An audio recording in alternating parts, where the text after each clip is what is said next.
tot va començar de menuts que entràrem en un grup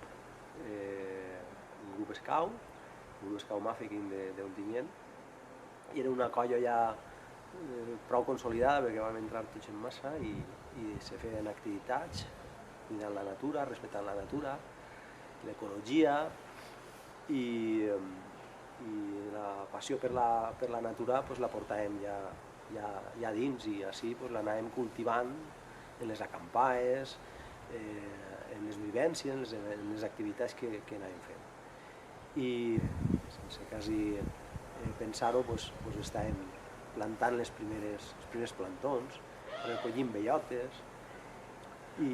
Un joc més dins de tot l'entramat dels scouts, que va així la idea de muntar un viver per a plantar arbres. Per un joc.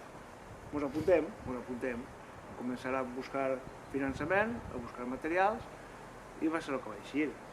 A partir d'ahir, el viver, les reforestacions, les acampades, amb l'excusa de plantar, diem la Casa Gamellons en aquell temps, i va ser un bon lloc, un lloc base per a partir d'ahir començar tot el que era el projecte de reforestació. La casa la gastàvem com a lloc d'acampades i de cada setmana, i l'activitat principal era plantar, a banda de tots els jocs i totes les activitats paral·leles que un lloc d'aquells donava.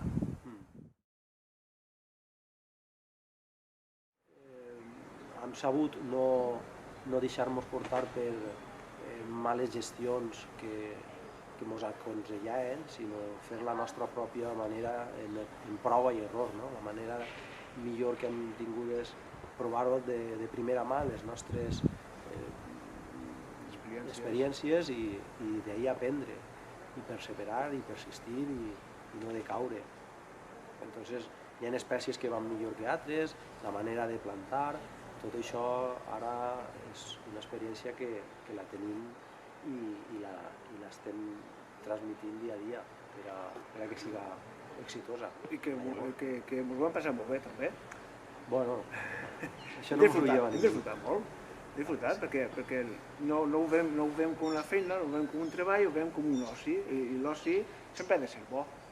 I si l'oci és profitós, millor encara. No, i després vas a la serra i veus els arbres com estan, i veus els resultats, i això t'ompli, perquè dius, això ja no t'ho lleva ningú, està ahí i queda pa sempre.